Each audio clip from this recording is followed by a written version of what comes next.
अस्सलाम दोस्तों ये वीडियोस मज करो अकिस शर्मनाक तो दर्दनाक वाक़स मुतल्लिक कत रात पे आसो सोशल मीडिया पे वीडियो क्लिप वुचम ज़्यादा ट्रेंडिंग मज अमिस लड़कस तो लड़के सह गुमुत वो तो सोरे ये वीडियोस मज वीडियो वो जरूर लास्टस तम वीडियो कर जरूर शेयर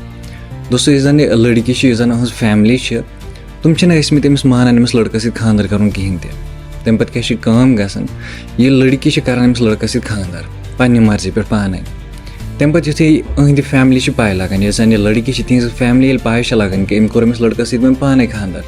तुम कर तुम अमिस लड़की दिवान तथस लिखित कि अस ना वात वन कहें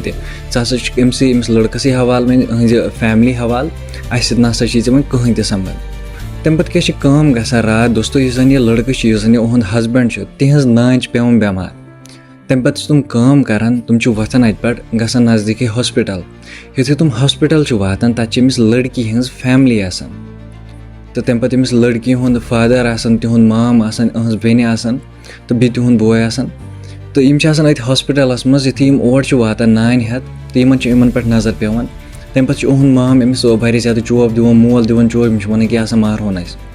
यह लड़की वन कि बह हसा प्रेगनेंट तम हसा लगो मे लत तम पे त्रो यल तो चल पे वतम गर तम पे गर यह वीडियो पे तुलान तो कर सोशल मीडिया पे अपलोड कि अस दित फैमिली पे चोब वनकस कर रिक्वेस्ट प्लीज कि अत पे नीव सा एक्शन ताकि अगर हसा अस पे चोब दित अगर दप कि ना वातो तुम कहें तम पे कित तुल अत अस पे तो अत पे गई पुलिस कार्रवाई कर बीम वन कि यमिस ते फोन कर चाहे कंस जिठिस फोन कर तुम वन तुम सान तोड़ फोन टित तुम अमुक मसल कर हल यम हसा सन कुन सात मारित अगर यम मारित सान तित करो नो पन्न पान मारित अस कज मारो ये अत युद यी वन दोस्तों तुहद क्या अत बारस मज वन कमेंट बॉक्सस मज वन जरूर वीडियो कर ज़्यादा को ज़्यादा शेयर ताकि वथे ब्रो कुन बाकी मिलो नईस वीडियोस मज तो समझिए इजाज़त अल्लाह हाफिज़।